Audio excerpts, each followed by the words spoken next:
자, 오늘부터 시작해서 지금 4주간 정도 예상을 하고 있는데 4주 동안 우리 은사 배치에 대한 함께 강의를 나누도록 하겠습니다.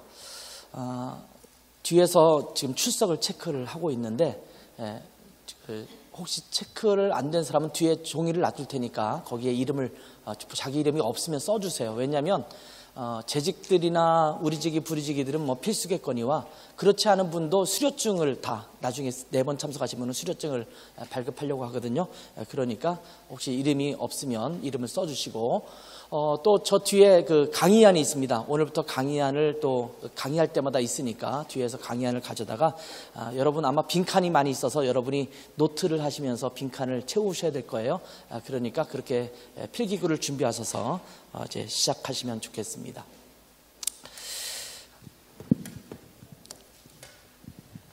자, 지금부터 우리 4주 동안 함께 나눌 원래 이제 8강까지 있는데 8장까지 있는 강의를 하는데 매주 2장 정도씩을 공부하는 것을 통해서 4주 안에 저희가 이 강의를 마치려고 합니다.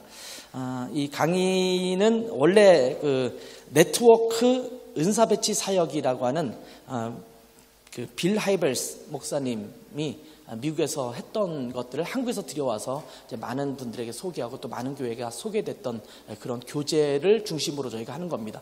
여러분이 나눠드린 모든 교재는 이 빌 하이벨스가 쓴, 물론 그분만이 아니라 그분의 교회에서 여러 리더십들이 함께 공저를 해서 쓴 책인데 도서 출판 프리셉트에서 나온 책이에요. 그런데 지금은 구입하기가 좀 어려운 거예요. 그러니까 거의 절판되거나 안 나와서 이거는 어떻게 구입해서 쓸 수 있는 부분이 아니고 제가 옛날에 제가 이거를 다 타입을 해서 입력을 했다고 생각했는데 예전에 한번 제 파일이 막 날아간 적이 있는데 그때 날아간 파일 중에 하나인 것 같습니다. 그래서 지금 열심히 제가 타입을 쳐서 지금 만들고 있는 중에 있습니다. 자, 오늘부터 시작해서 네트워크 은사 배치 사역을 이제 하게 되는데 아마 첫 번째 페이지에 보면 여러분이 쭉 해야 될 그 시간들에 대해서 우리가 함께 나누게 되는데 거기에 보면 저희가 열정에 대해서 함께 나누게 되고 또 은사, 영적 은사에 대해서 나누게 되고 그리고 자기 스타일, 내 스타일이 어떤 것인가를 나누고 또 사역을 하면서 그 사랑이라는 것이 어떤 중요성이 있는가를 살펴보면서 내게 맞는 사역이 무엇인지를 구체적으로 찾아가는 과정을 저희가 8번의 강의, 그러니까 8장의 강의를 통해서 우리가 함께 하게 되는 겁니다. 아마 지난번 시간까지 우리 교회에서 성령에 대해서 우리가 함께 쭉 살펴보면서 성령의 열매도 살펴보고 성령의 은사에 대해서도 우리가 함께 살펴보았어요. 성령의 은사가 무엇이며 성령의 은사는 어떻게 받는 것이며 어떻게 사용되는 것인가를 개괄적으로 살펴보았는데 이어서 저희가 이제 성령의 은사 중에서 나는 어떤 은사를 갖고 있는가를 살펴보는 것은 굉장히 중요하거든요. 아마 여러분 스스로가 나는 아마 이런 은사가 있는 것 같다라고 생각되는 부분이 있을 거예요. 어떤 분은 은사와 재능을 착각을 해요. 제가 성령의 은사를 얘기할 때 은사와 재능은 좀 다른 거다라고 얘기했어요. 기프트라고 하는 하나님이 은혜로 주신 그 은사와 재능, 탤런트라고 말하는 재능은 다른 부분이 있다. 탤런트는 사실은 사람들이 태어날 때부터 갖고 있는 것들이 많습니다. 갖고 있으면서 점점 개발되는 부분이 많아요. 내가 어떻게 개발하느냐에 따라서 그 탤런트가 더 극대화될 수 있고 그렇지 못할 수가 있어요. 근데 은사는 좀 달라요. 은사는 내가 노력해서 발전하는 게 아닙니다. 그리고 내가 태어날 때부터 받는 것도 아니에요. 그러니까 어느 순간 주님께서 내게 어느 특정한 은사를 주실 수 있어요. 그러니까 이건 무작위로 주시는 것이기 때문에 내가 받고 싶다고 해서 받는 것도 아니고 또 내가 안 받고 싶다고 안 받는 것도 아니에요. 그런데 아무튼 그런 내가 재능이 어떤 것인지는 아마 나이가 좀 많이들 드셨으니까 나는 이런 쪽에 재능이 있는 것 같아 라고 하는 것을 조금씩 발견하신 분도 있겠죠. 그런데 은사라고 했을 때는 여러분에게 당신의 은사가 무엇입니까? 라고 질문했을 때 어떤 분은 나는 이런 은사 저런 은사가 있는 것 같다 라고 하는 명확하게 얘기할 수 있는 분도 있지만 내가 어떤 은사가 있는지 잘 모르는 분도 있어요. 그런가 하면 내가 은사가 정확하게 내게 주어진 은사인지 아닌지를 잘 모르는 경우도 있죠. 그래서 그 은사가 무엇인지를 발견하는 것도 중요한 것 같고, 또 하나는 우리가 영적 은사를 얘기하면 은사만 가지고 내가 어떻게 섬기겠다라고 얘기하기는 굉장히 광범위하기 때문에 좀 적용하기가 좀 어려운 부분이 있거든요. 그렇기 때문에 오늘부터 나누는 이 교재를 통해서 우리가 살펴볼 것은 내가 갖고 있는 은사가 어디에서 어떻게 사용될 수 있는가까지도 살펴볼 수 있는 그런 과정들을 함께 나눠 보도록 하겠습니다. 아마 이 강의를 쭉 들으시면서 나는 이런 은사가 있고 이런 곳에서 이런 사역을 하면 나에게 정말 적합하겠구나 라는 것들을 어렴풋이라도 아마 깨닫는 시간이 될 거예요. 그래서 아마 이 강의를 듣는 것과 안 듣는 것은 굉장히 다를 거예요. 여러분이 은사를 이해하고 여러분이 앞으로 평생 어떤 사역을 함에 있어서 내가 이 사역을 계속 내가 해야 될 중요한 사역인지 아닌지를 좀 살펴보는데 굉장히 중요할 것 같습니다. 자, 오늘부터 하는 강의는요, 이렇게 이제 뿔뿔이 흩어져 있으면 사실은 안 되고 이제 그룹별로 좀 나눠서 할 거예요. 그렇다고 어느 그룹이 매주 그 그룹으로 하는 게 아니라 가까이 있는 분들이 이제 그룹을 좀 나눌 텐데, 그렇기 때문에 이제 흩어져 앉지 말고 가능한 한 붙어서 앉으면 좋겠어요. 한 4명 정도씩 그룹을 이따 나눌 테니까 그룹을 나눠서 함께 살펴보도록 하겠습니다. 자, 오늘 1장과 2장을 나눌 텐데요. 1장은 네트워크라는 단어를 썼어요. 네트워크. 지금 4차 산업혁명의 시대가 접어들기 시작했다, 이런 얘기를 해요. 4차 산업혁명에 대한 얘기를 많이 들었죠. 우리 교회에서도 몇 분이 오셔서 강의를 하셨어요. 그죠? 기억나십니까? 이준호 목사님이라는 분도 오셔서 하셨고, 또 이상훈 선교사님도 오셔서 하셨고, 그때 뭐 안 계신 분도 물론 있겠습니다만 4차 산업혁명이 무엇인가, 4차 산업혁명을 맞이하는 우리 그리스도인의 모습은, 태도는 어떻게 되는가, 굉장히 심각한 주제입니다. 이거는 지금까지 살아왔던 우리의 삶과는 굉장히 다른 차원의 삶을 살게 되는 것을 이제 코앞에 두고 있어요.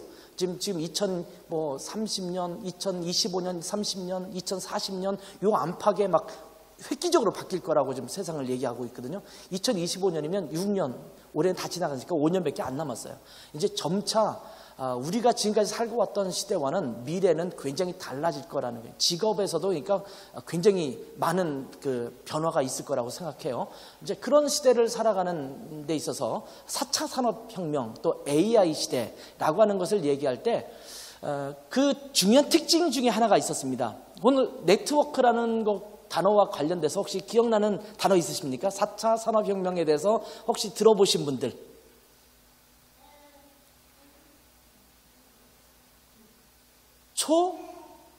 초연결이라는 말이에요. 초연결.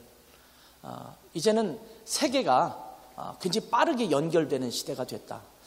예전에는 저쪽 지구촌 한 곳에서 일어나는 일들이 우리는 몰랐어요. 시간이 한참 지나야지만 알게 되는 경우가 많았어요. 굉장히 빠른 전보라든지 옛날 그런 것을 통해서 전송한다 하더라도 정확하게 많은 것들을 구체적으로 알 수 있는 것은 없었습니다. 근데 지금은 영상 자체가 그냥 10초, 20초 만에 그냥 전송되는 시대를 살고 있기 때문에 이제는 그런 저 지구촌 반대편에 일어난 일을 지금 실시간으로 지금 여기서 우리가 볼 수 있는 시대를 살고 있죠. 지금 테슬라인가요? 미국 자동차 회사에서 이 터널 같은 이렇게 큰 홀을 만들어서 거기 차가 딱 들어가면 순식간에 저쪽으로 이동을 하는, 이게 거의 300km, 시속 300km 이렇게 달리는 속도의 터널을 만드는 게 있어요. 차가 딱 들어가면 그 차가 거기서 어떤 자동차 바퀴쪽 여기 연결이 딱 되면서 선로처럼 샥 하고 가는 거예요. 근데 지금 많이 실험을 했는데 막 어지럽고 그래서 좀 많이 흔들리고 그래서 조금 좀 아직은 다듬어야 될 게 많다, 이런 뉴스를 얼마 전에 제가 들었는데, 아마 그런 것부터 시작해서 서울과 대전이 20분 정도로 연결하는 이제는 터널, 그것도 역시 터널입니다. 터널 가지고 그냥 쭉 이동하는 그런 시대가 돼 가고 있다고 해요. 그것이 이미 많이 이제 상용화될 수 있는 시대가 됐어요. 그러니까 연결이라는 것이 굉장히 중요하거든요. 근데 연결에 있어서 굉장히 중요한 요소를 갖고 있는 것이 우리 몸이죠. 우리 몸, 그러니까 이 뇌에서 뭔가를 이야기하면 우리 손끝과 발끝에서 곧바로 작용을 하지 않습니까? 반응을 보이고 작용을 하죠. 이게 네트워킹이 된 거예요. 뭐 의사 선생님이 계시는데 뭐 신체 얘기를 자꾸 해서 미안합니다만, 아무튼 우리 몸 자체도 굉장히 중요한 초연결되어 있는 그런 몸이거든요. 근데 교회도 그리스도의 몸이라고 했을 때 연결이 굉장히 중요하다라는 거죠. 그러니까 네트워크라는 말은 뭐냐면, 우리가 각자 교회에서 지금 섬기고 있어요. 여기 있는 분들은 일반 성도님도 계시지만 이제 교회 집사님들이나 아니면 우리직이나 불이직이나 이런 교회에서 섬기는 일들을 위해서 또 오신 분도 있잖아요. 이렇게 섬기는 일을 함에 있어서 네트워킹은 굉장히 중요하다라는 거죠. 각자 자기 일을 마음대로 하는 게 아니라 서로가 네트워크를 유지해서 어떤 일들을 해나가는 것은 굉장히 중요하다. 그러기 위해서 주님은 우리에게 은사라는 걸 주셨다라는 거예요. 우리 몸처럼 서로 네트워킹 되기 위해서, 서로 지체를 이루기 위해서, 연결되고 상합되도록 하기 위해서 이렇게 우리 몸을 주셨다라는 거죠. 그래서 이 네트워크, 이 영적 은사와 영적 은사를 통해서 내가 어떤 사역을 함에 있어서 그냥 혼자 내가 이런 은사를 받았으니까 열심히 나 혼자 열심히 일해야겠다라고 하는 것이 아니라, 어떻게 서로 상합하고 연결돼서 그리스도의 몸을 건강하게 만들 것인지를 좀 생각해 볼 때는 네트워크라는 것이 굉장히 중요하다는 거죠. 그래서 1장에서는 네트워크의 목표, 또 진행 과정, 봉사는 2가지 이유, 그다음에 어떻게 봉사할 것인가, 이것을 함께 살피면서 서론적인 격을 얘기하고, 그다음에 오늘 2장까지 한번 넘어가겠습니다. 자, 그루토이를 할 텐데 요거는 좀 넘어가겠습니다. 왜냐하면 시간적 여유가 없기 때문에, 원래는 한 주에 한 강의씩 하면 좀 여유 있게 하면 좋은데 그렇지 못해서 좀 넘어갈게요. 자기 자신을 소개하십시오. 여러분 스스로 누구인지 아시죠? 옆에 있는 분들 인사 한번 하세요. 안녕하세요, 누구입니다. 그 정도 아시겠죠? 자, 여러분이 이 강의에 왜 왔는지를 한번 생각해 보세요. 물론 어떤 분들은 지금 평상시에 나는 수요 모임을 늘 오고 있기 때문에 그냥 오신 분도 있어요. 그런가 하면 어떤 분들은 그냥 내가 보통 때는 안 왔지만 이번에는 집사님이나 아니면 우리직이 불이직이나 또는 앞으로 집사로 섬길 사람들은 반드시 참석하라고 했으니까 할 수 없이 또 이렇게 출석 체크하기 위해서 오신 분들도 물론 있을 수도 있어요. 근데 어떤 분은 이게 은사에 대해서 배운다고 하니까, 은사 발견과 배치라고 하니까 그 부분에 관심이 있어서 온 분도 있겠죠. 여러 가지 이유 때문에 아마 여러분이 오셨을 거예요. 그러면 은사와 관련돼서 우리 교회에 필요한 것이 무엇이겠는가를 한번 여러분이 생각하면서, 우리 드레스 하나님 교회는 은사와 관련돼서 어떻게 이 부분이 좀 이렇게 잘 연결되고 진행됐으면 좋겠는가를 생각하면서 한번 시작했으면 좋겠어요. 자, 네트워크의 목표가 무엇인가? 자, 네트워크의 목표는 신자들로 하여금 보람을 느낄 수 있는 곳에서 봉사하게 함으로써 풍성히 열매를 맺고 또 사역을 성취하도록 돕는 것이다. 열매가 많이 있도록, 열심히 일했는데 열매 없는 것처럼 허무한 거 없거든요. 열매를 맺고 또 사역을 이루는 겁니다. 열심히 일했는데 목적을 이루지 못하는 것도 또 문제가 있죠. 그러니까 사역을 성취하도록 하기 위한 것입니다. 자, 한번 갈라디아서 5장 13절 1장의 중심성구인데 한번 읽어볼까요? 시작. 형제들아, 너희가 자유를 위하여 부르심을 입었으나 그러나 그 자유로 육체의 기회를 삼지 말고 오직 사랑으로 서로 종노릇하라. 아멘. 여기에 보면 예수님을 통해서 우리는 자유를 얻었어요. 예수님 믿으면서 우리가 죄로부터 자유함을 얻었고 어떤 것에도 얽매이지 않는 자가 됐습니다. 기독교가 들어가는 곳마다 자유하고 평등한 나라가 되지 않습니까? 그런데 어떤 사람은 기독교 정신을 자꾸 자유만을 생각해요. 근데 자유가 방종이 아닙니다. 방종이라는 것은 뭐냐면 다른 사람을 생각하지 않고 혼자 자기가 원하는 대로 마음대로 행하는 것은 방종이라고 말을 해요. 그건 자유가 아니에요. 내가 자유롭다라고 하는 것은 다른 사람을 생각하고 다른 사람을 배려하는 가운데 누릴 수 있는 자유가 진정한 자유거든요. 그러면서 자유를 너희가 받았지만 그러나 그것을 육체의 기회로 삼지 말아라. 육체의 기회를 삼는 것은 뭐냐면 내 마음대로 내 욕심과 내 열정과 내 소망만 가지고 살려고 하지 말고 오직 사랑으로 서로 종노릇하라. 이렇게 말하고 있죠. 그러니까 그리스도인들이 해야 될 태도 중에 하나가 뭐냐면 서로 무슨 노릇하라? 종노릇하는 거예요. 자, 옆에 있는 분하고 인사합시다. 나는 당신의 종입니다. 굉장히 안 입고도 할 수 없어요. 성경에서 우리에게 이렇게 말하고 있어요. 서로 종노릇하라고 말씀하고 있거든요. 그러니까 내 딸내미가 옆에 앉아 있는데 내가 종이라고 말할 수 있나, 이렇게 말할 수 있을지 모르지만 성경은 서로 종노릇하라고 해요. 그러니까 종이 되라 이런 표현이 아니에요. 종노릇하라. 종노릇이 뭐예요? 종처럼 섬기라는 거예요. 신분이 종이 아니더라도 종처럼 섬겨라, 이렇게 말하고 있는 거거든요. 자, 그 다음 그림을 한번 봅시다. 그림을 보면 산발적 활동이라고 되어 있어요. 산발적 활동. 자, 영적 은사가 있고 열정이 있어요. 또는 개인 스타일이 있어요. 근데 그것이 자기 나름대로 막 중구난방으로 사용된다고 합시다. 교회에 어떤 통일된 틀도 없고 서로 네트워킹도 되지 않고, 예를 들면 나는 부엌에서 일하는 거 너무 좋아. 그러니까 주구장창 교회에서 뭐라고 하든 말든 나는 그냥 교회에서 일하는 거예요. 주방에서 일하는 거예요. 남이 뭐라고 하든 다른 거 다 신경 안 쓰고 교회 주방에 들어가서 일만 하는 거예요. 그러니까 어떤 사람은 내가 이런 은사가 있다, 또는 내가 이런 어떤 열정이 있다 그러면 교회에서 그 일만 해. 그리고 다른 일은 돌아보지 않아요. 그러다 보면 무슨 문제가 생기냐면 사실은 조화를 이루지 못하는 거예요.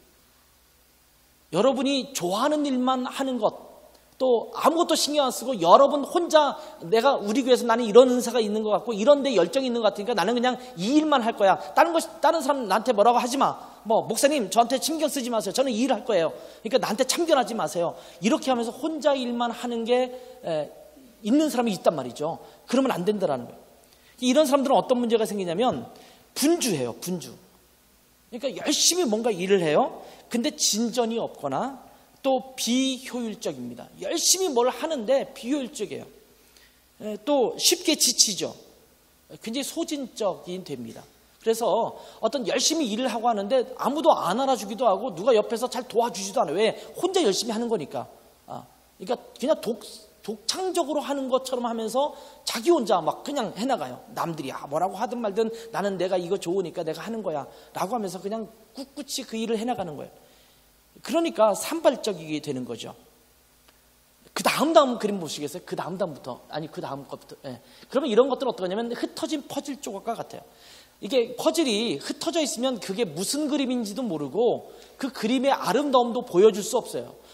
각각은 독특한 그런 모양이 있겠죠. 모습도 있어요. 독특한 모습이 있지 않습니까? 다 모양이 서로 좀 다르지 않습니까?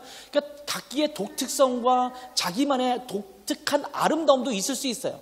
근데 이것이 합쳐지지 않으니까 더 아름답게 만들 수 있는 조화로운 그림을 만들지 못하게 되는 거죠.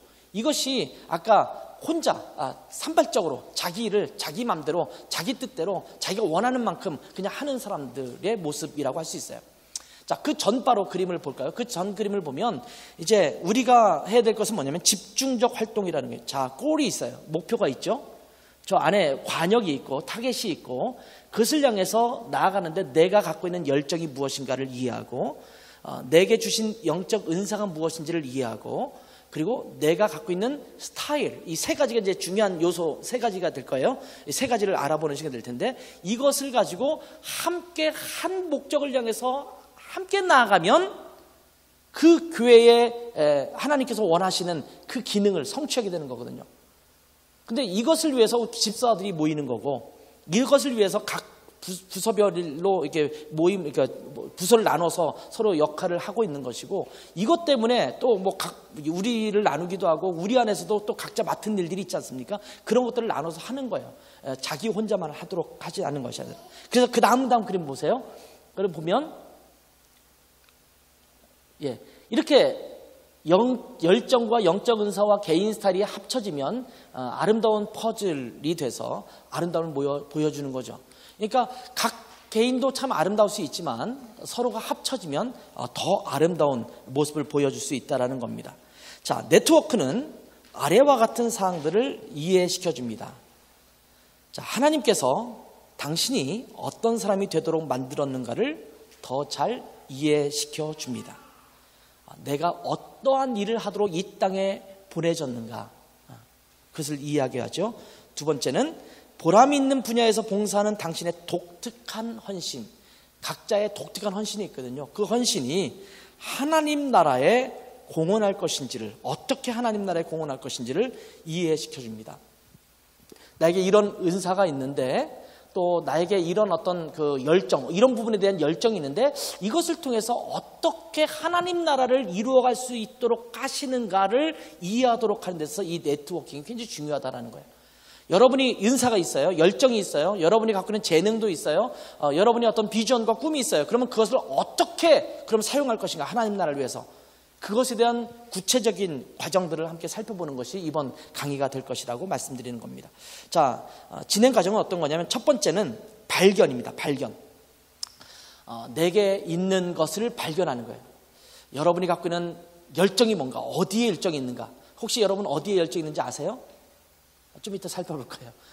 막연하게 뭐 열정 뭐가 있지 이렇게 생각할 수 있는데 이제 구체적으로 한번 여러분이 알아보자는 거예요. 두 번, 열정은 뭐냐면 하나님께서 발견하는 거죠. 발견하고 무엇인지, 내게 주신 당신의 모습이 무엇인지를 배우게 되는 거예요.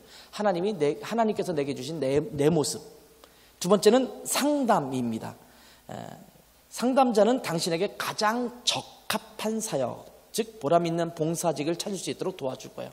그러니까 저희가 이제 매년 다음 회기에, 다음 연도에 그 어떤 직분을 맡을 때 집사님들한테도 그냥 묻거든요. 어떤 것을 하고 싶습니까? 그냥 맡기기보다는 가능한 한 묻는 경우가 많은데, 이렇게 이제 묻는 이유는 이제 본인이 싫으면 1년 동안 지치거든요. 힘들거든요. 그러니까 그것들을 좀 할 수 있는지를 묻거나 아니면 본인이 하고 싶은 거를 먼저 물어서 그 일들을 할 수 있도록 하는 것이 중요하겠죠. 그래서 상담하고 내가 어떤 은사, 어떤 열정, 어떤 스타일을 갖고 있는가를 좀 살펴보는 것이 필요하겠죠. 자, 3단계는 봉사입니다. 최종적 목적이 봉사죠. 섬김이죠. 목적은 뭐냐? 봉사하는 것입니다. 내 은사는 이렇고 나는 스타일이 이렇고 내 열정은 이런데 그렇구나, 난 이렇구나. 그 끝나면 안 되는 거죠. 왜 그걸 알아가야 되냐? 이것을 통해서 어딘가 하나님의 손에 붙들려 쓰임받아야 된다는 거죠. 자, 1단계 발견입니다. 봉사하는 이유. 교회에서 봉사하는 목적은 무엇입니까? 첫 번째, 하나님께 영광을 돌리는 겁니다. 그러니까 우리가 봉사하는 이유는 내가 일함을 통해서, 섬김을 통해서 하나님 앞에 영광 돌리는 거고요. 두 번째는 이웃들, 지체들을 돕는 것입니다. 그러니까 지금 내가 봉사하고 섬기는 건 자기 만족이 아니에요. 성경에서는 우리가 이제 윤리에서 말할 때는 직업이라든지 뭐 이런 걸 얘기할 때 뭐라고 그래요? 자아 성취. 그렇게 말을 하죠. 안 들어보셨어요? 아마 고등학교 때 윤리 시간에 여러분이 배우셨을 거예요. 제가 고등학교 윤리를 가르쳤거든요, 학교에서.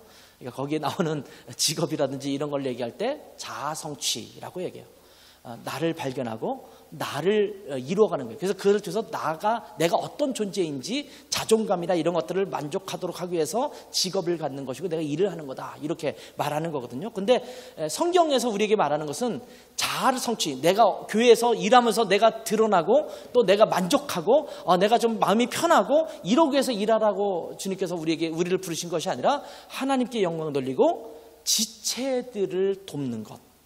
이것이 바로 교회에서 우리에게 주신 은사랍니다. 성령님께서 우리에게 주신 은사입니다. 성경의 많은 부분에서 이것을 볼 수 있는데 그 중요한 두 구절, 하나는 구약이고 하나는 신약입니다. 첫 번째는 십계명인데요. 출애굽기 20장에 쭉 나오고 있죠. 자, 십계명은 뭐 다 읽지는 않습니다. 십계명은 여러분이 잘 알고 있는 내용 중에 하나일 거예요. 자, 우리가 보통 그렇게 나누죠. 1계명부터 4계명까지, 네 번째 계명까지는 하나님과 관련된 계명입니다. 그렇죠? 뭐 주 너희 하나님 이름을 망령 때에 일컫지 말라든지, 아니면 하나님 외에 다른 신을 섬기지 말라든지, 아니면 하나님을 우상을 내 앞에 두게 하지 말라든지 이런 얘기를 하죠. 그러니까 하나님과 나와의 관계를 얘기하는 것이 1계명부터 4계명까지 얘기해요. 그러니까 하나님을 어떻게 사랑할 것인가를 첫 번째 네 가지의 계명에서 얘기해 줘요. 그게 어떻게 하는 거냐? 하나님 외에 다른 신을 두지 말고 하나님만을 섬기고 우상을 섬기지 말고 그 이름을 망령 때 일컫지 말고 이렇게 하면 하나님을 사랑하는 것이다, 이렇게 말하는 거거든요. 그리고 5계명부터 시작해서 마지막 10계명까지, 그러니까 6개의 계명은 어떻게 우리가 이웃을 사랑할 것인가, 부모부터 시작해서 이웃에 있는 사람들까지 어떻게 그들과의 관계 속에서 그들을 사랑하는 마음으로 섬길 것인가를 이야기하는 것이 나머지 6계명이거든요. 그러니까 구약에서 모든 율법을 요약해서 말한다면 이 10계명으로 요약할 수 있는 거예요. 그런데 예수님께서는 이 10계명도 외우기 힘드니까 2개로 내가 요약해 줄게 라고 예수님께서 정말 친절하게 2개의 계명을 말씀해 주셨어요. 그것이 2번째 있는 거죠. 가장 큰 계명, 대강령이라고 말하죠. 한번 읽어볼까요? 마태복음 22장 37절에서 40절 시작.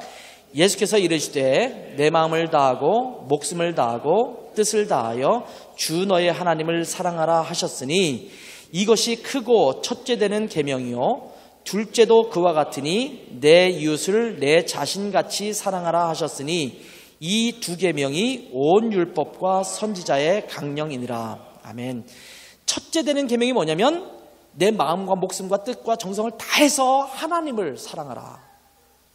근데 2번째는 뭐냐면 내 이웃을 내 자신것처럼 내 몸처럼 사랑해라. 이것이 온 율법과 선지자의 강령이다. 이렇게 말해요. 그러니까 예수님께서 모든 율법, 10계명을 포함해서 모든 율법을 2가지로 딱 요약하신 거예요. 첫 번째, 하나님을 사랑하면 돼. 내 마음을 다해서, 목숨을 다해서.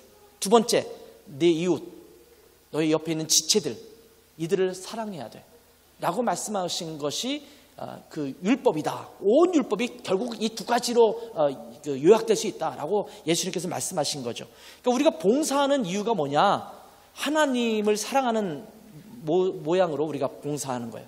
내가 왜 교회에서 섬기는가? 하나님을 사랑하기 때문에.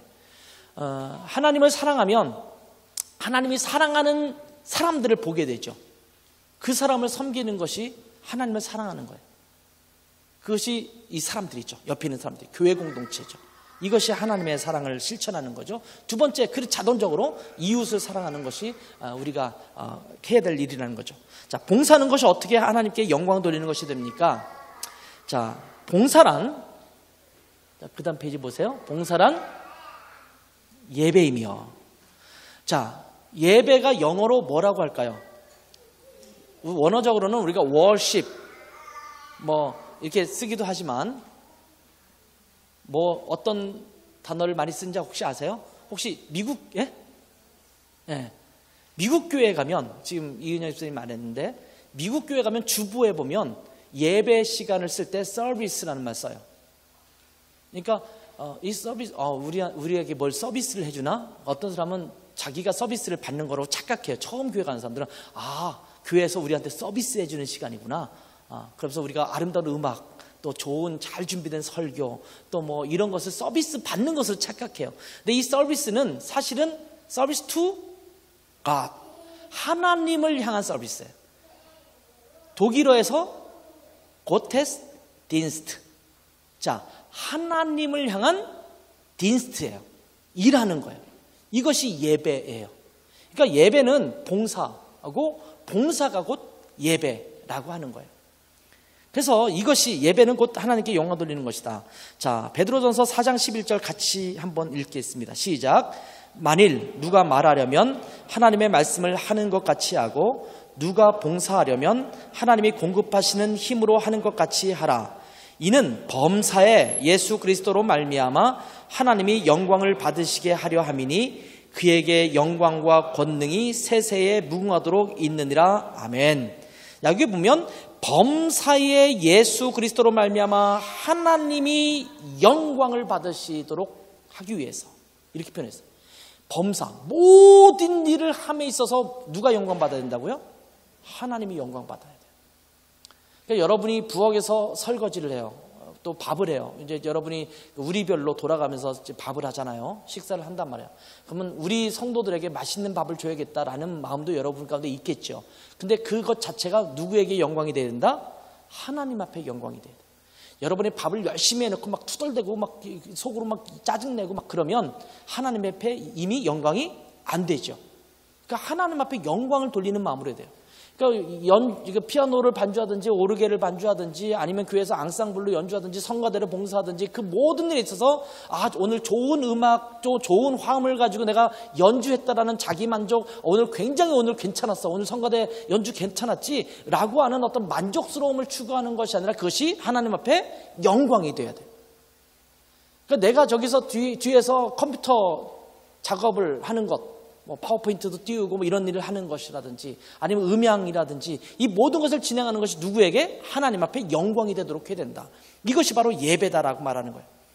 그러면서 이 봉사가 하나님 앞에 영광을 돌리는 것이 된다. 두 번째는 다른 사람들에게 유익을 줘야 돼요. 자, 봉사는 교회를 어떻게 할까요? 강건하게 한다. 교회에게 유익을 준다라는 거예요. 여러분, 우리의 몸을 한번 생각해 보세요. 고린도전서에도 그런 얘기를 하고 있습니다만, 자, 우리 몸이 움직이지 않으면 어떻게 될까요? 병들죠. 움직이지 않으면 병들어요. 여러분도 아마 핸드폰에 요즘 휴대폰 있으면 건강 앱 같은 게 있죠. 헬스업 앱 같은 게 있죠. 그럼 어느 날 막 떠요. 띵동땡 떠요. 뭔가 보면 축하합니다. 오늘 목표를 달성했습니다. 저 휴대폰에서 뜨는 거예요. 오늘 몇 걸음 걸었다. 이런 거 뜨면서 그거를 축하한다고 또 메시지를 보내줘요. 잠은 몇 시간 잤는지도 알려주고 막 이런 것도 별걸 다 해줘요. 핸드폰이 요즘은. 내가 이렇게 운동을 자전거를 몇 킬로 탔다 그러면 그걸 입력하면 또 그걸 또 계산도 해주고 그런단 말이죠. 그러니까 내가 뭔가 운동을 하면 내 몸이 건강해져요. 근데 내 몸이 어느 한 부분에서도 움직이지 않으려고 하면 그러면 그 몸은 문제가 생기기 시작하는 거예요. 내가 밖으로 보이는 것이 움직이지 않는 것, 그러니까 밖으로 보이는 것 아닌 안에 있는 것이 움직이지 않는 것은 더 심각해요. 예를 들면 내 안에 심장이 1초에 몇 번 뛰나요? 예? 1초에 1초에 한 번. 그러니까 1분에 6, 70번 뛰어야 되는군요. 그죠? 1초에 한 번 뛰어야 되는데 그냥 얘가 일하기 싫어. 그러니까 쿵, 쾅, 쿵, 쾅 이렇게 심장이 뛰기 시작하면 심각해지는 거예요. 밥을 먹었는데 이게 위가 막 움직이고 점액을 내서 내가지고 이거를 소화를 시키고 해야 되는데 일하기 싫어. 그러니까 뺑뺑 가만히 있어. 그러면 안 되겠죠. 소화시킨 것도 밀어내야 되잖아요. 이게 밀어내는 작업도 안 하고 이 안에 있는 게 움직이지 않고 허파도 그냥 허파과리가 있는데 이게 팽창돼 있는 상태로 계속 있어. 그러면 문제가 심각하죠. 이 호흡을 할 수 없는 거잖아요. 그러니까 우리 안에 있는 모든 것들이 제대로 움직일 때, 네트워킹이 제대로 돼 있을 때 몸이 건강한 거잖아요. 그러니까 우리가 봉사하는 것은요, 교회를 건강케 하는 거예요. 여러분은 좋은 교회 다니고 싶죠? 건강한 교회에 다니고 싶죠? 근데 많은 분들이 의외로 건강한 교회를 찾으면서 본인은 그 건강한 교회 안에서 섬기려고 하지는 않아요. 뭔가를 준비해 놓은 것을 서비스를 받으려고 하지 자기 자신이 서비스를 하려고 하지 않아요. 그러니까 교회가 건강해질 수가 없는 거죠. 그러니까 우리가 교회가 건강해지려면 어떻게 된다? 우리 안에 있는 세포, 여러분 전부가 세포 하나잖아요. 지체 하나씩이잖아요. 그러니까 여러분이 자기 역할을 잘 건강하게 잘 감당하고 있어야지만 이 몸이 건강해질 수 있는 거거든요. 그런 것이 교회에 유익을 주는 거죠. 자, 에베소서 4장 11절 같이 읽겠습니다. 시작.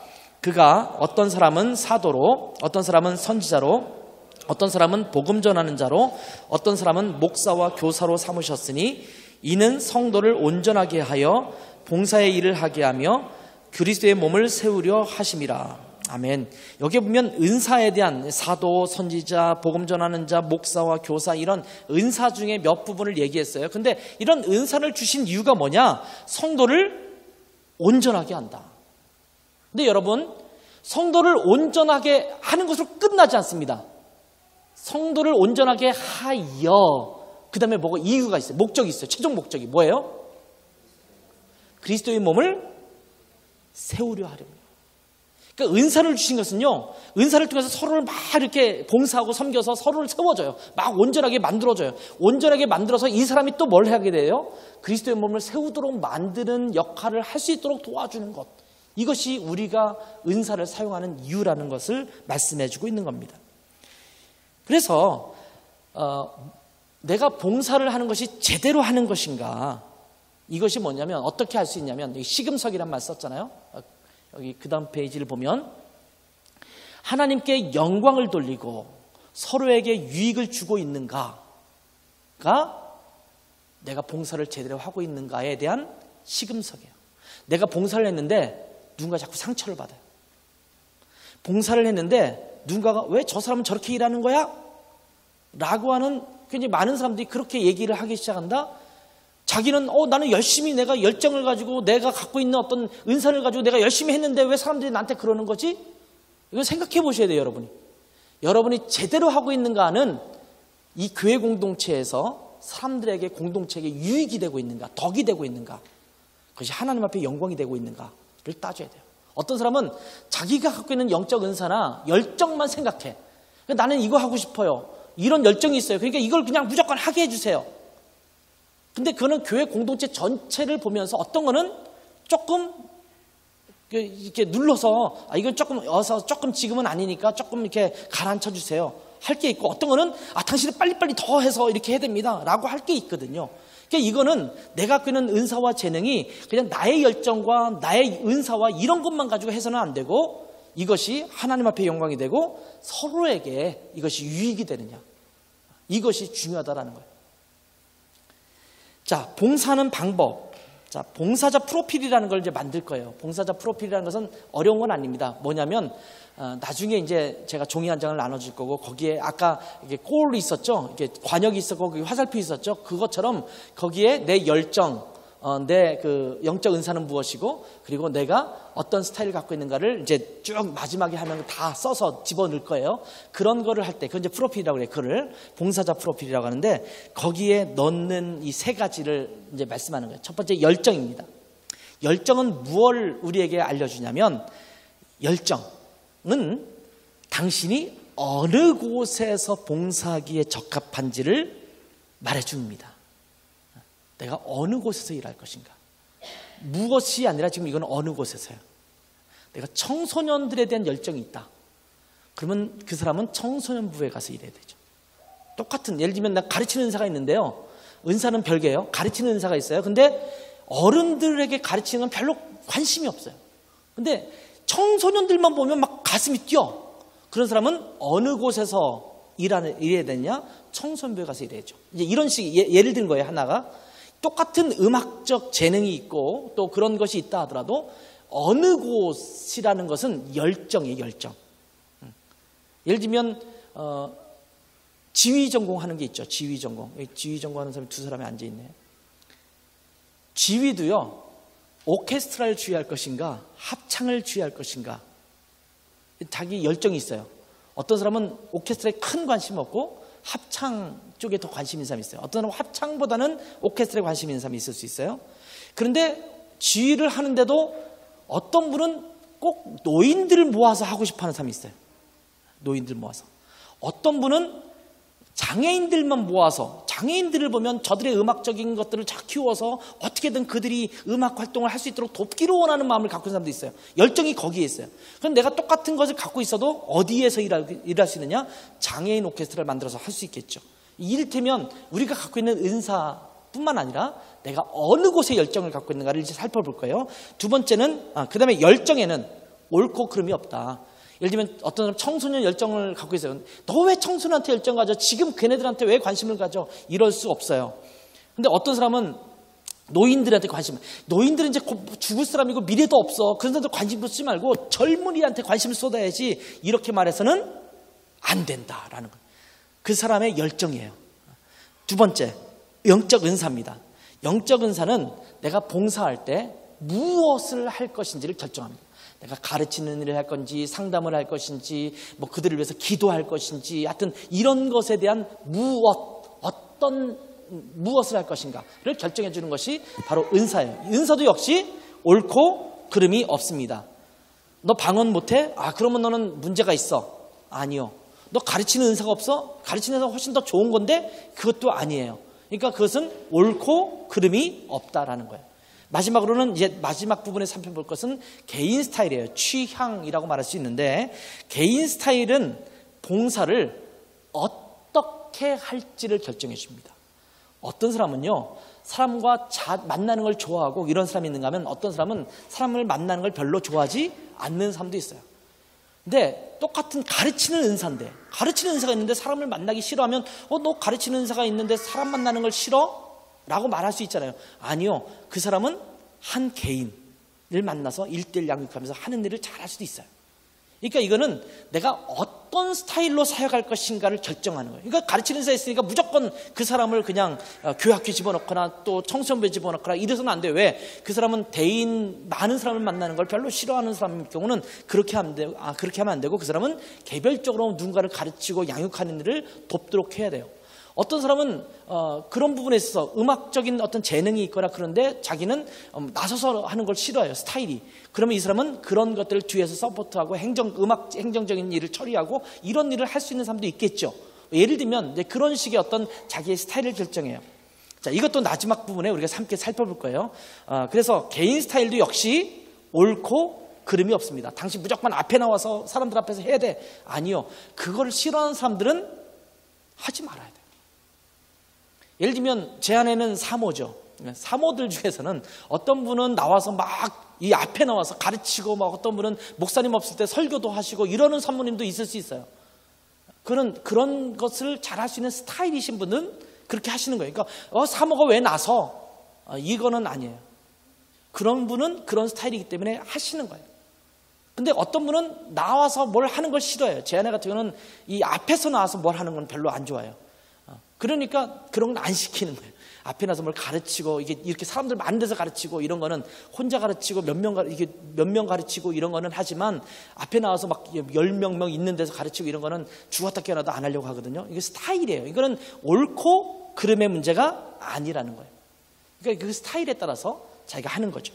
자, 이 부분을 우리가 이제 나중에 살펴보도록 하겠습니다. 자, 1장 요약을 합니다. 네트워크의 목표가 무엇인가? 신자들로 하여금 보람을 느낄 수 있는 곳에서 봉사하게 함으로써 열매를 맺고 사역을 성취하려 하는 것이다. 자, 이렇게 하기 위해서 진행 과정은 먼저 은사, 또 열정 이런 것들이 무엇인지 발견하는 것, 두 번째 상담해서 내가 위치를 정하는 것, 그 다음에는 봉사하는 것이죠. 자, 봉사하는 이유는 하나님께 영광 돌리고 다른 지체들을 돕기 위함이다. 자, 봉사자 프로필에 의해서 봉사하는 방법은 내 열정, 내 영적 은사가 무엇인가, 내 개인 스타일이 무엇인가를 확인하는 게 필요하다라는 거예요. 그러면서 이제 오늘은 열정까지만 알아보려고 그래요. 열정. 자, 내가 어디에서 봉사할 것인가. 자, 이 장에서는 열정이 무엇인가 그 정의를 내리고 그 세 가지 특성, 그다음에 열정 점검표 완성하고 열정이 있는 한 가지 이상의 분야를 확인하는 거예요. 내가 어떤 부분에 열정이 있는가. 그다음에 자신의 열정에 대한 명확한 이해를 하는 시간을 갖도록 하겠습니다. 자, 열정입니다. 특성은요, 열정의 특성은 누가 주셨을까요? 하나님이 주신 거예요. 그러니까 열정에는요, 옳고 그름이 없어요. 그러니까 누군가 옆에 있는 사람이 어딘가 자꾸 열정을, 너는 왜 자꾸 거기에 관심 가져? 그러지 마. 이렇게 말하지 마세요. 예를 들면 부부 간에도 그럴 수 있거든요. 예를 들면 부부가, 내 아내가 자꾸 어떤 일들에 관심을 가져요. 근데 남편은 그게 별로 관심이 없어요. 그러면서 자꾸 아내에게 당신은 왜 자꾸 그런 데 관심 가져? 이렇게 말할 필요가 없어요. 하나님이 그에게 주신 열정이에요. 그러니까 이것은 옳고 그름이 없고 하나님께서 주신 거예요. 그러니까 내가 안 하고는 못 배기는 것 있잖아요. 내가 안 하면 못 배기는 것. 어디 가서든지 꼭 그런 자리가 있으면 자기가 그 자리에 서는 사람이 있어요. 꼭 그 일을 하는 사람이 있어요. 그것이 열정이라고 말할 수 있어요. 그래서 이거는 하나님께서 내게 주신 마음의 소원이라고 말할 수가 있어요. 그러니까 내가 욕심을 가지고 있는 거 말고요, 하나님이 내게 자꾸 뭔가를 관심 갖게 만드는 열정의 부분이 있단 말이죠. 그 부분을 찾는 거예요. 그래서 열정은 어느 곳에서 라는 질문에 답을 줍니다. 어디에서 일하겠습니까? 어떤 곳에서 일하겠습니까? 라고 할 때 그 답을 받을 수 있는 거예요. 자, 정의를 한번 내립시다. 열정이란 무엇인가? 열정이란 한번 읽어봅시다. 시작. 하나님께서 주신 마음의 소원으로서 우리로 하여금 특정한 사역에 헌신, 기여하도록 만들어줍니다. 열정은 하나님께서 주신 마음의 소원이다. 주님께서는 우리에게 마음의 소원을 두고 행하게 하신다. 이렇게 말씀하고 있죠. 자, 시편 37편 3절에서 5절 같이 읽겠습니다. 시작. 여호와를 의뢰하고 선을 행하라. 땅에 머무는 동안 그의 성실을 먹을거리로 삼을지어다. 또 여호와를 기뻐하라. 그가 내 마음의 소원을 내게 이루어 주시리로다. 내 길을 여호와께 맡기라. 그를 의지하면 그가 이루시고, 여기 보면 그가 내 마음의 소원을 내게 이루어 주시리라 이렇게 말씀하고 있죠. 그럼 내게 주신 마음의 소원, 그런 게 있거든요. 뭐 예를 들면 저처럼 목회자, 목사와 교사도 이제 은사 중에 하나지 않습니까? 근데 이제 목사인데 개척의 은사가 있는 사람이 있어요. 개척의 은사. 개척에 대한 열정이죠. 열정. 목사의 은사가 있지만 개척의 열정이 있어요. 그러니까 이분은 개척해서 한 50명 만들어 놓으면 마음이 떠. 저분은 어떻게 50명만 만들면 좀 지그시 앉아서 목회하시지 왜 또 딴 데 가서 이 교회 놔두고 또 딴 데 가실까? 어떻게 양들을 사랑하는 마음이 없나? 이게 아니라 그분은 개척에 열정이 있는 거예요. 어떤 분은요, 개척에 열정이 없어요. 남이 개척한 교회에 부임해서 가기를 원하는 사람이 있어요. 그분은 개척하면 뭔가 안 되는 사람이 있어요. 그거는 또 열정이 달라요. 그러니까 그 똑같은 목회를 하더라도 그 사람의 스타일이 다른 거죠. 그러니까 그 스타일을 인정해 줘야 되고 그 열정을 인정해 줘야 돼요. 그러니까 저도 이제 목사지만 목사로서 많이 듣는 것 중에 하나가 왜 목사님은 이렇게 하십니까? 라는 질문을 받을 때가 있거든요. 목사님은 이렇게 해야 되는데 왜 목사님은 이렇게 하십니까? 어떻게 목사님은 이렇게 하시는데 이렇게 목사님은 이렇게 하십니까? 이런 부분이 있어요. 근데 이 부분은 아까도 말씀드렸지만 열정이 다르고 스타일이 다른 거예요. 그러니까 내가 어떤 은사가 있더라도 열정이 있고 은사가 있는 부분이 있거든요. 그러니까 그것이 다 있을 수 없어요. 제가 예를 들면 안창근 목사가 모든 곳에 열정이 있으면 저는 이제 못 살아요. 죽어야 돼요. 그렇게 살 수가 없어요. 왜냐하면 여러분도 마찬가지지만 모든 곳에 열정을 갖고 살 수는 없잖아요. 그런 것처럼 어떤 부분에 특별한 열정이 있고 어떤 부분은 열정이 좀 덜한 게 있어요. 그러니까 그분의 목회적 방법이 나오는 거예요. 그러니까 그런 여러분도 마찬가지예요. 여러분에게도 여러분이 특별히 잘하는 게 있는가 하면 어떤 거는 죽었다 깨어나도 싫은 게 있어요. 우리 교회는 뭘 잘 배우고 지식적으로 듣고 막 이런 거는 별로 안 좋아하는 교회인 것 같아요. 내 느낌에는. 왜냐면 그런 시간에는 잘 안 와. 전체적으로 보면, 프루테이지를 보면. 오히려 다른, 오시오시하고 하는 데는 좀 많이 모이고 그러는 것 같고. 그러니까 그거에 대한, 저는 꼭 잘했다, 잘못됐다는 아니라고 봐요. 그러니까 열정이 있어요. 어떤 부분에 열정과 스타일이 있는 거예요. 그런 부분이 없잖아 있어요. 자, 그래서 내 마음을 소원을 주신다. 두 번째, 우리 한번 읽어볼까요? 시편 말씀이죠. 시편, 여기 써놓지 않았네요. 아까 그 중심 구절 있었죠. 시편 37편에 있는 말씀입니다. 시편 30편 15절부터 같이 읽겠습니다. 시작. 나를 택정하시고 그의 은혜로 나를 부르시니가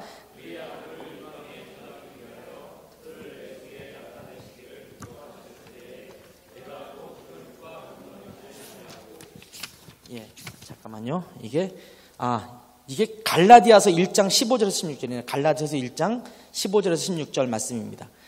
여기 보면 내 어머니의 태로부터 나를 택정하시고 그의 은혜로 나를 부르시니가 그의 아들을 이방에 전하기 위하여 그를 내 속에 나타내기를 기뻐하셨을 때에 내가 곧 혈육과 의논하지 아니고, 그러니까 그를 내 속에 나타내시기로, 그러니까 내 안에 뭔가를 소망하고 소원하게 하시는 것을 내 속에 나타냈다, 이 표현이거든요. 그래서 주님께서 내게 주신 열정이 있다라는 거죠. 자, 그래서 우리가 열정을 점검해 봅시다. 자, 우리 봉사자 프로필, 아까 내가 갖고 있는 열정이 무엇인가, 또 내가 갖고 있는 영적 은사가 무엇인가, 내가 갖고 있는 스타일은 어떤 것인가를 확인해 보는 데 있어서 중요한 것 중에 하나가 이제 자신의 열정을 이해하는 겁니다. 자, 내가 어떤 사역 분야에 열정이 있을 때 당신은 더욱 열심히 의욕적으로 그 사역에 봉사하게 된다라는 거죠. 그러니까 어떤 사역을 하면 잘 안 하는 사람이 있어요. 근데 어떤 사역 주면 정말 열심히 하는 사람이 있어요. 그거는 열정의 차이거든요. 그래서 여러분이 어떤 사역에 열심히 할 수 있는가. 첫 번째, 자, 이제 질문을 여러분이 나눌 텐데 이 질문은 여러분이 이제 쭉 하시면서 좀 나눌 거예요. 첫 번째, 기도하는 마음으로 답하십시오. 그냥 막 아무렇게나 하지 말고 좀 정말 나를 점검하는 마음으로 답하시고, 두 번째, 자신만의 생각으로 점검표를 완성하십시오. 그러니까 옆에 있는 사람에게 묻지 마세요. 당신이 생각할 때는 어떻게 생각해? 뭐 이렇게 하든지, 너가 볼 때는 나는 어떻게 생각해? 묻지 말고 내 생각을 하는 거예요. 세 번째, 정답이 있는 것이 아닙니다. 그러니까 무엇이 옳고 그런 게 있는 게 아니니까 그냥 편하게 대답하시면 돼요. 또 네 번째, 과연 당신이 그 일을 할 수 있을 것인지 혹은 어떻게 그 일을 할 수 있을 것인지에 대해서는 일단 염려하지 말고 쓰라라는 거예요. 내가 이렇게 쓰긴 썼는데 진짜 내가 이걸 할 수 있을까? 막 이런 생각하지 말고 일단 답을 쓰라는 거예요. 다섯 번째, 마음의 소원을 막을 아무런 장애가 없다고 가정하고, 그러니까 부인이 자꾸 이거 너 당신 이런 거 하지 마라고 막는다든지 이렇게 할 생각이 없다고 생각하고, 장애물이 없다고 생각하고 일단 완성하라는 거예요. 자, 그 다음에 이제 여러분 질문이 쭉 있어요. 1번부터 한번 여러분 질문에 답해 보십시오. 당신이 만일 어떠한 일을 잘할 수 있고 그 일에 관한 한 절대 실패할 리가 없다는 것을 알고 있다면 당신을 무엇을 하겠습니까? 밥을 하겠다. 주방에서 일하겠다. 아니면 나는 가르치는 일을 하겠다. 예? 예? 예, 봉사할 수 있는 것이나 아니면 집안일이든 뭐든 상관없어요. 예. 아니면 직장일도 괜찮아요. 두 번째는 당신의 전생일을 통해서 가장 이루고 싶은 일은 무엇입니까? 직업으로 보는 게 아니에요. 뭔가 성취한다는 생각도 하지 마세요. 이루고 싶은 건 나는 게임 왕이 되고 싶다. 괜찮아요. 그렇게 써도 돼요. 나는 몸짱이 되고 싶다. 뭐 식스팩 딱 하고 뭐 이러고 싶다. 유치해도 괜찮아요. 쓰세요. 나는 전 세계에서 가장 알아줄 수 있는 으뜸가는 아들 하나 키우는 게 내 목적이다. 뭐. 이렇게 해도 돼요. 뭐. 세 번째, 친구들은, 이건 여러분이 생각하는 거예요. 친구들한테 묻지 마세요. 친구들은 당신이 어떠한 일에 관심과 열심이 있다고 생각할 것 같습니까? 뭐 예를 들면 사람들이 나를 볼 때는 나는 밥하는 걸 좋아한다고 생각하는 것 같아. 사람들이 나를 볼 때는 게임하는 걸 좋아하는 것 같아. 노는 거, 뭐 공차는 거, 뭐 이런 거.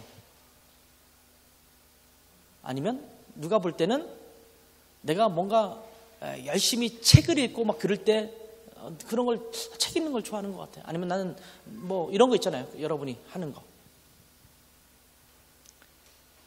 자, 네 번째, 밤새도록 이야기하고 싶은 화제가 있다면 무엇일까요? 이런 주제를 가지고 내가 이야기한다면 밤을 새도 거의 이야기해. 친구의 연애사 이야기, 남의 집 가정사 이야기, 아니면 뭐 주식에 대한 이야기, 뭐 사업을 어떻게 창업할 것이며 어떻게 이룰 것인가에 대한 이야기, 아니면 세계의 무슨 반도체 현황 이야기, 아니면 정치, 뭐 지금 민주당과 지금 또 한 당, 무슨 당이죠 하나가? 자유한국당. 예. 자유한국당. 뭐 두 한국당의 어떤 헤게모니와 이것에 대해서 얘기한다면 내가 밤새도록 얘기할 수 있다. 뭐 이런 얘기. 아니면 요즘 가장 유명한 게임이 뭐예요? 온라인 게임이? 롤? 그럼 나는 롤에 대해서 밤새도록 이야기할 수 있다. 뭐 예를 들면, 자, 여기에서 만약 자기 자신의 열정에 대해서 간단히 설명할 수 있으면 그냥 10번으로 넘어가도 돼요. 그죠? 10번이 거의 마지막인데, 결론 부분인데, 자, 그렇지 않다면 계속 질문을 하는 겁니다. 자, 다른 사람을 위해서 가장 하고 싶은 일이 있다면 무엇입니까? 내가 아니라 다른 사람을 위해서 내가 하고 싶은 일. 가르치고 싶다. 아니면 내가 뭘 만들어서 먹이고 싶다. 아니면 내가 이삿짐 뭐 같은 거는 내가 하여튼 도와줄 수 있다. 뭐 운전은 내가 자신 있어. 뭐 라든지. 게임 못하는 사람을 게임을 가르쳐주고 싶다.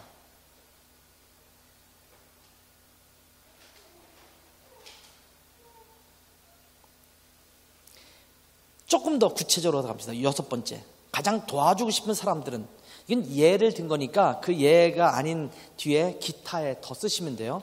예를 들면 이런 거예요. 유아, 어린이, 청소년, 10대, 뭐 홀부모, 그러니까 아버지나 어머니 혼자만 있는, 또는 대학생, 이혼한 사람들, 사별한 사람들, 독신자, 직장인, 내가 특별히 관심 가는 사람도 있잖아요. 중복해도 됩니다.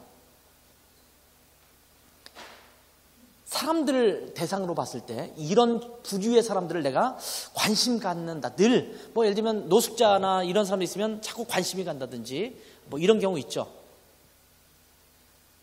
뭐 여기 이제 없지만 탈북자라든지. 7번째, 어떤 내가 갖고 있는 주제들, 의견 중에서 가장 강한 의견을 갖고 있는 주제들 있죠. 환경오염만 얘기하면 막 침이 튄다든지, 타가 문제, 아니면 동성연애, 아니면 교회 안에서 뭐 제자훈련, 에이즈 문제, 정치, 폭력, 사회 부정, 사회에서 나타나는 부정한 일들 있죠. 그런 일들에 대해서 인종차별, 교육, 중독, 국제 문제, 경제, 전도, 기술은 테크닉 같은 거예요.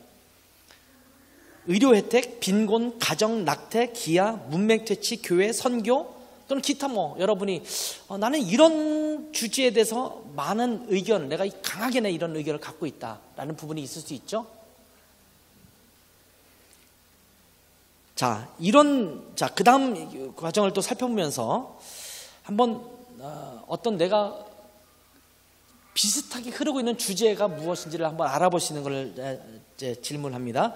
내가 경험한 일 중에서 가장 긍정적이었던 사건 5 내지 7가지를 기술하고, 옆에 칸이 있죠. 거기에 기술하는 거예요. 긍정적인 경험들이라는 건 뭐냐면 내가 무슨 일을 했는데 참 의미 있고 뿌듯했다라고 여겨지는 일이에요. 내가 이거 했더니 막 좌절, 내가 왜 이러려고 했나, 좌괴감이 든다, 뭐 이런 거 말고 정말 했는데 뿌듯하고 만족스럽고 뭐 이런 것들 있죠. 뭐 가정이나 직장이나 학교 또는 뭐 내가 그냥 자유로운 시간에 했던 일, 어떤 일이도 괜찮아요. 지금 여기 예를 들어서 시계를 고쳤다, 뭐 옷을 내가 수선했다, 뭐 옷을 만들었다, 뭐 퍼즐 조각을 맞췄다. 근데 내가 정말 치열하게 이거 굉장히 긴 시간이 지나는데도 내 퍼즐 하나하나 조그만 거를 다 맞춰서 결국 완성해서 내가 봐도 정말 대견해, 쓰담쓰담 할 수 있는 것들 있잖아요.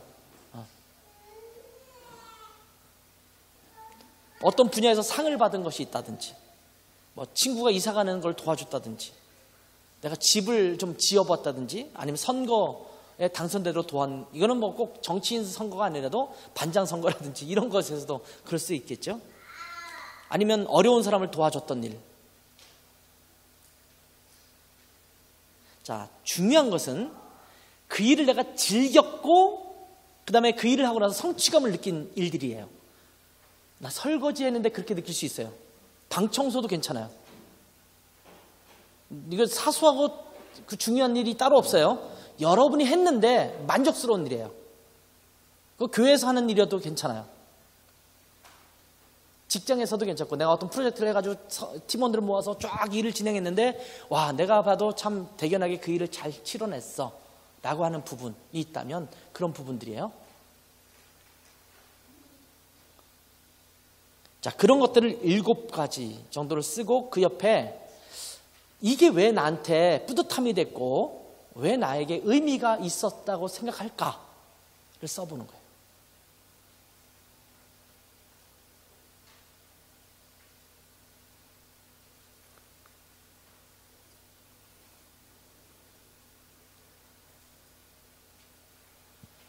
자, 이렇게 쭉 찾아보시면서 여러분이 뭘 하시면 되냐면, 내가 쭉 했던 거 있잖아요. 5가지에서 7가지 써보라고 그랬잖아요. 사소한 일에도 괜찮아요. 근데 거기에 흐르는 맥이 있어요. 내가 예를 들면 다양한 일이었습니다. 어떤 건 직장 일이고, 어떤 건 청소하는 일이고, 어떤 건 프로젝트 하는 일이고, 뭐 그런데 거기에서 내가 비슷하게 같은 공통분모를 갖고 있는 부분이 뭔가를 찾아내는 것을 여러분이 하실 일이에요. 거기 내가 주도권을 갖고 팀장처럼, 아니면 내가 뭔가를 했던 것인가, 아니면 내가 서포팅을 했던 건가, 아니면 그것이 뭐 특정한 연령들에 대한 것이었나, 아니면 어떤 일에 대한 것이었나, 이런 것들을 한번 찾아보는 거예요. 아니면 어떤 사람들에 대한 것이었나.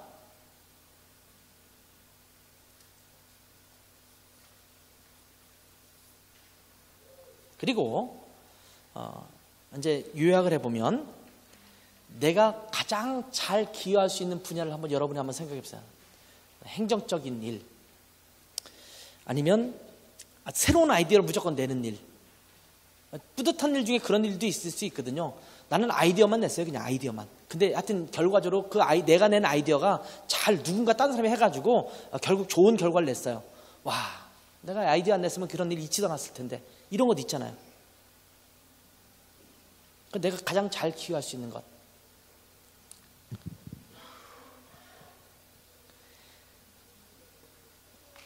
자, 그 다음 문장이 있죠. 그 다음 문장을 보시면, 자, 열정을 파악하기 위해서 더 도움이 필요하다면 지금까지의 대답 중에 어떤 흐름이 있는지를 한번 주의해서 보라. 예를 들면 어떤 공통의 주제가 있나, 어떤 흐름이 있는지, 특정한 연령층이 자주 등장하는지, 아니면 어떤 필요성이라는 것은 뭐냐면 누군가 도움을 요청하는 거, 다 어떤 거든 내가 아니라 누군가 도움을 요청해서 해결해 준 것이냐, 아니면 내가 진행을 한 거냐, 이게 좀 다르죠. 또 비슷한 역할, 어디 가서든 총무 역할을 하는 사람이 있고 어디 가서든 어시스턴트, 그러니까 옆에서 도와주는 보조자 역할을 하는 사람도 있고, 그게 다양하죠.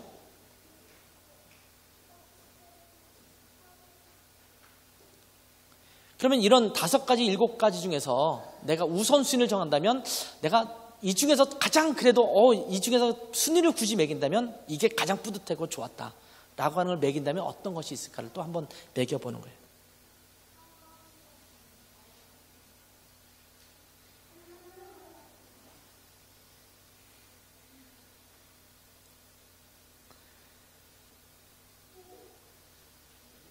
자, 이런 것들을 쭉 답하다 보면 내가 갖고 있는 열정을 찾아갈 수 있는데, 자, 근데 이 열정을 표현한다는 것은, 그 다음 페이지 보세요. 열정을 표현한다는 것은 쉬운 일은 아니다. 열정을 파악하고 규명하는 과정의 시작이다. 이제 앞으로 여러분이 갖고 있는 구체적인 어느 부분에 대한 열정이 있는가를 이제 계속적으로 이런 식으로 찾아가는 게 중요하다는 거예요. 내가 쭉 살다 보니까 나는 이런 쪽에 열정이 있구나. 이런 거 있잖아요. 저도 살다 보면 제 삶 속에서, 제 사역 속에서 특별한 부분에 대해서는 굉장히 관심이 있어요. 또 어떤 부분은 뭐 아무리 얘기해도 저한테는 자꾸 이렇게 귀뚱으로 들리는 것처럼 이렇게 튕겨져 나가는 게 있거든요. 이거는 관심 없어, 뭐 그거는 문제가 있어, 이런 의미가 아니에요. 이거는 옳고 그름이 없다고 그랬잖아요. 그게 아니라 열정에 대한 문제예요. 이거는 누구나 아까 말씀드렸지만 모든 사람이 다 100가지면 100가지의 열정을 갖고 있을 수 없거든요. 그러니까 내가 갖고 있는 열정에 대한 얘기거든요. 저도 사역을 예를 들면 뭐 한국에서부터 계속 사역을 해왔다 그러면 제가 특별히 열정을 갖고 있는 부분이 있어요.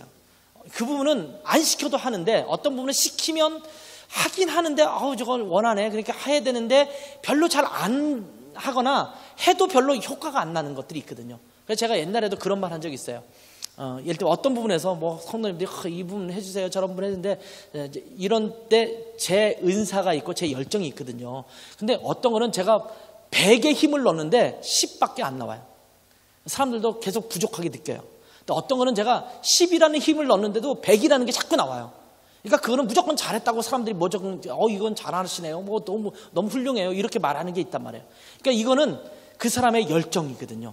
그러니까 이거는 아까도 말했지만 옳고 그름의 문제가 아니에요. 그러니까 그거는 옳고 그름의 문제를 자꾸 따지는 거는 열정에 대해서 이해하지 못하기 때문이에요. 그러니까 그 사람에게 주신 독특한 열정이 있어요. 그 열정을 여러분 스스로 찾아보는 거고, 또 이제 이런 것들 나누는 게 뭐냐면, 여러분이 어떤 것에 열정을 갖고 있는지를 알아야지, 여러분과 예를 들면 제가 당신 이번에 이런 사역을 해주십시오라고 할 때, 목사님 사실은 저는 이런 부분에 열정을 좀 없는 것 같아요. 근데 이런 부분에 열정이 있는데 이 부분을 제가 하면 어떨까요? 라고 하는 게 굉장히 중요하거든요. 그러니까 여러분이 이제 지금 여기 우리 지기 또는 집사님들 이런 분들이 이제 일단 의무적으로 참석을 하고 그랬잖아요. 이런 분들이 이걸 해야 되는 이유 중에 하나가 뭐냐면, 내가 교회에서 여러 가지 사역들이 있는데 나는 어느 곳에 열정을 갖고 있는가를 찾아봐야 할 수 있는 거예요. 물론 이거는 그 열정이 있다고 해서 무조건 그것에만 할 수 있는 건 아니에요. 왜냐하면 저희 교회는 그나마 인원이 조금 되는 교회에 속하는 건데, 예를 들면 20명, 30명 모이는 교회가 있다고 칩시다.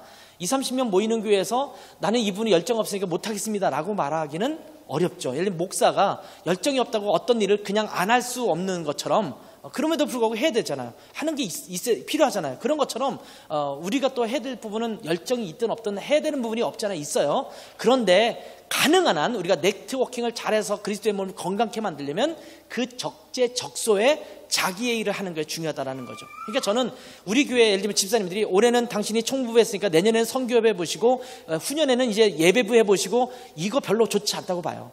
어떤 분이 예를 들면 예배와 이런 것에 열정이 있어요. 그러면 그분은 계속 예배부를 하는 게 훨씬 더 좋아요. 그 열정과 그 은사가 있으면. 어떤 분은 예를 들면 가르치는 게 인사 있으면 올해 교육부 했으니까 내년에 교육부 하지 말고 딴 부서로 가십시오 라고 할 필요가 없고 그분은 계속 가르치는 일을 교육부 같은 데서 섬길 수 있도록 해야겠죠. 그런 것들에 대해서 우리가 따지기 위해서는 이게 한번 살펴보는 것이 필요하겠다라는 거죠. 그리고 묵상하고 기도하면서 사역에 대한 경험을 쌓아가면서 내가 해보니까 이 부분은 내가 아니었구나 라고 깨닫는 부분이 있어요. 그러니까 무조건 안 하는 것이 능사는 아니에요. 그러니까 어떤 거는 해보는 것도 필요해요. 한번 트라이 해보고 해보는데 나한테는 이게 내 열정이 없구나. 내가 이 부분은 지치고 힘드는 부분이구나. 그러면 그 부분에서는 이제 내려놓고 다른 부분이 그 부분에 내 열정이 있는 분이 그 일을 할 수 있도록 하는 것이 필요하겠죠. 그래서 내 열정이 점점 더 분명해질 겁니다. 그러니까 지금은 시초라고 말씀드렸죠. 지금 딱 보고 내 열정 와 찾아냈어. 뭐 이렇게 I found it 이렇게 그냥 유레카 할 수 있는 그것이 아니라는 거죠. 그러니까 여러분이 지금부터 시작이고 이런 게 필요하고 이런 게 있구나. 그러니까 내 열정이 무엇인지를 찾아가는 작업을 해야 됩니다. 자, 열정 파악 그 다음 페이지 넘어가시면 자 이제 여러분 책에는 여러분 교재에는 지금 두 분의 예가 나왔어요. 한 분은 홍길동, 한 분은 김태희. 위에도 무슨 이름을 홍길동 하지 말고 탤런트 이름 하나 넣을 거 그랬나? 그렇죠? 자, 나는 어린이들에 대해서 열정이 있습니다. 그러니까 어린이에게 관심이 늘. 근데 어린이도 특별히 아주 유아, 또 결손가정, 문제아. 그러니까 문제 안에 기고 있는 애들은 별로 관심이 없어요. 근데 문제아들에게는 유독 관심이 있어요. 이것에 대한 관심이 있는 거죠. 김태희라는 분은 전도에 관심이 있어요. 근데 전도에 관심이 있는데 여기 보면 모든 사람들에게 관심이 있느냐?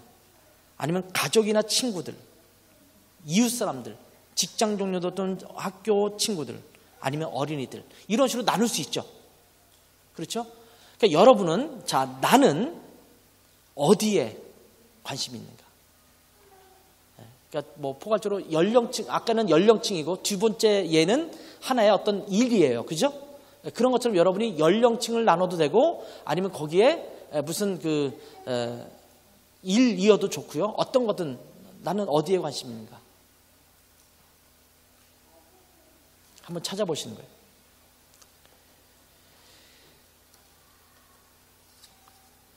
자, 그룹 토의를 할 텐데 한 4명 정도씩 한번 짝을 잡을까요? 4명 정도씩.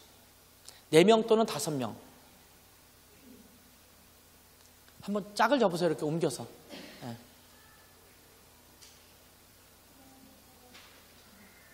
네. 4명 또는 5명.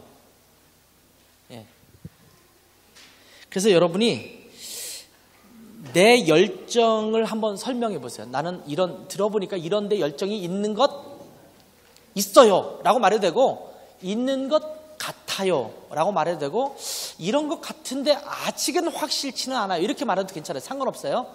그 부분을 얘기하시고 두 번째 열정을 보다 잘 이해할 수 있도록 자신들의 열정에 대해서 좀 토의하는, 그러니까 서로 이거는 열정이 아닌 것 같아요 뭐 이렇게 서로 얘기해도 그렇게 시간을 가지라는 거예요. 그 다음에 지금까지의 내용을 사용해서 당신의 열정을 규명해주는 주요 단어나 구절들 내가 이렇게 쭉 써봤을 때 아까 체크하는 거에 보면 주로 어느 곳에 내가 다 있는가를 한번 찾아보라는 거예요.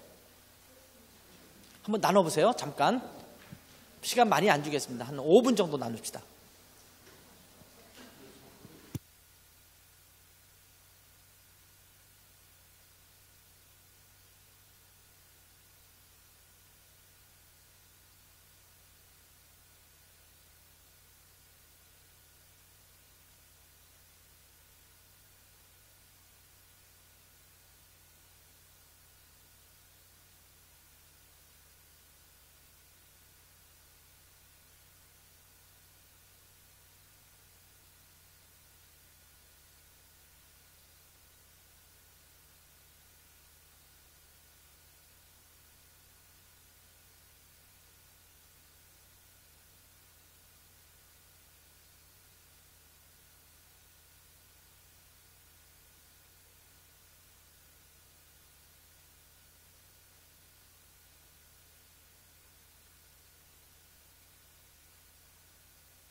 자, 이제 마무리를 할까요?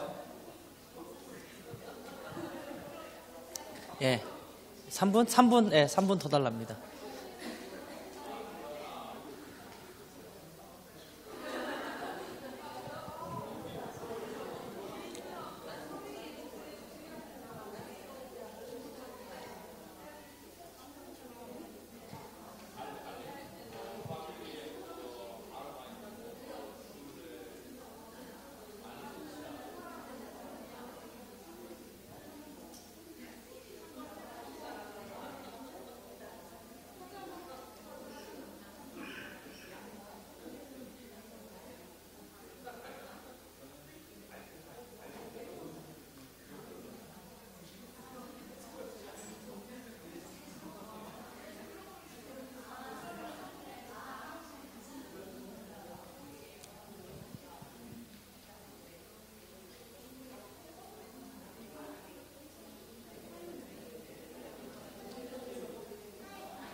자, 이제 그 자리에 있는 자리에서 그냥 마무리하겠습니다.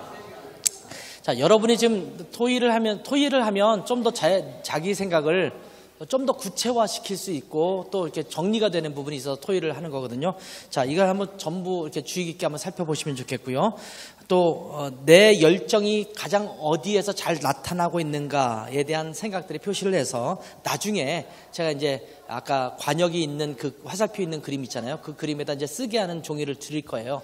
지금 주면 또 잊어버릴 것 같아서 지금 안 주는 거거든요. 그래서 그걸 기억하고 있다가 나중에 거기다 이제 기록을 하시면 좋을 것 같아요. 자, 요약을 합니다. 2장 요약은 열정은 하나님께서 주신 것이다. 그리고 열정에는 옳고 그름이 없다. 그러니까 이런 거 가지고 판단하지 마세요. 은사도 그렇고 열정도 그렇고 스타일도 그렇고 나중에 전부 옳고 그름이 없다고 그랬잖아요. 그러니까 너는 왜 이렇게 하니? 너는 왜 그것에 관심을 갖고 이거는 왜 관심이 없니? 이렇게 판단하지 마세요. 옳고 그름이 없습니다. 또 열정은 어느 곳에서 내가 사역할 것인가. 아까도 말씀드렸지만 가르침의 은사가 똑같이 있어도 어른을 가르칠 수도 있고 또 노인을 가르칠 수도 있고 어린이를 가르칠 수도 있고 유아를 가르칠 수도 있고 장애인을 가르칠 수도 있고 비장애인에 관심을 가질 수도 있고 아무튼 그 어느 곳에서 내가 사역할 것인지를 결정하는 것이 바로 열정이다. 여러분의 열정이 어떤 것인지 은사와 관련돼서 이제 여러분이 또 이제 다음 주에 은사가 무엇인가부터 시작해서 여러분의 은사는 어떤 것인지를 질문들을 쭉 통해서 이제 답을 하다 보면 내가 이런 부분에 은사가 있었구나를 확인하는 이제 작업을 하게 될 텐데 다음 주에 그런 것을 통해서 한번 확인해 보면서 그러면 내가 갖고 있는 은사를 어느 곳에서 내가 우리 교회에서 그러면 섬길 수 있을 것인가를 한번 살펴보는 시간 되셨으면 좋겠습니다. 혹시 질문 있으면 질문해 주세요. 없으시면 제가 기도하고 마칠게요. 하나님 아버지, 주님의 은혜를 참으로 감사합니다. 이제 저희가 교회에서 또 그리스도인으로서 또 그리스도의 몸을 이루는 한 지체로서 교회의 몸을 건강케 하도록 하기 위해서 서로가 잘 연결되고 상합되어서 교회를 강건케 만들어야 되는데 하나님께서 그를 위해서 우리에게 열정도 주시고 또 마음의 소원도 주셔서 또 은사를 가지고 잘 섬길 수 있도록 우리 가운데 주신 것들로 인해서 참으로 감사합니다. 그것이 무엇인지 몰라서 우리가 어떻게 또 어디에서 섬길지 몰라서 중구난방으로 섬길 때가 참 많았는데 하나님 이런 시간들을 통해서 우리가 어느 곳에서 어떻게 무엇을 통해서 섬길 것인지를 구체적으로 알아갈 수 있는, 그래서 교회를 건강케 하는 우리 자신이 될 수 있도록 은혜 주시기를 또한 이 시간 간절히 소망합니다. 함께 오늘 참여하지 못한 우리 지체들 기억해 주시고 있는 곳에서 주님의 은혜 가운데 하나님의 능력을 더해 주시기를 간절히 원합니다. 오늘도 함께한 주님을 찬양합니다. 경배합니다. 예수님의 이름으로 기도했습니다. 아멘.